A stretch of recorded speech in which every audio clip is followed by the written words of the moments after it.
चलो ना भैया एगो हमरा के भैंस किनवा दो।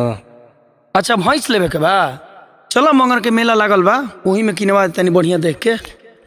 ना ये भैया मेला में गोड़े नहीं ठहरत, किनहु दे हाथे में देख के किनवा दो बढ़िया। अच्छा तो कहल तो याद पड़ल, एगो वकील जादू के गभी ने पाड़ी बिया, इतना बढ़िया बिया कि भैया देखते पसंद पड़ जी। चलो ना होके तो उहे ले लो ना।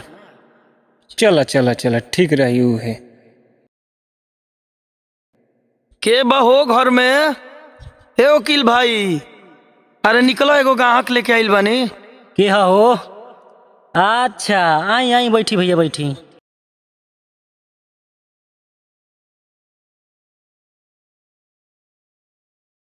का खबर बा? खबर तो ये बा कि ए भाई के एगो पाड़ी लेवे के रहे, तो हमारा याद पड़ गया। वो दिन कहले रहो कि हमार पाड़ी बेचे के बा, तो ए भाई के हम लिया के अनी है। तो का दाम बा ए पाड़ी के? अब तारा से का कही हम दाम?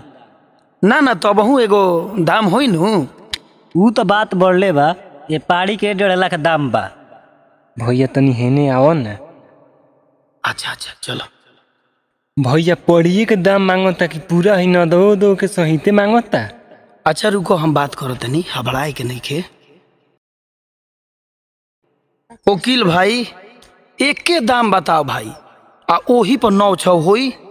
इनका पसंद पड़ी तो ली है, ना तो चल जिम जा अपन चुपचाप घरे। 1.40 पर हम दे हम। देखो वकील भाई, हम 9-6 ना बतियाई, 15,000 रुपया में देब। बाबा हो लाठी लेके आवो तो।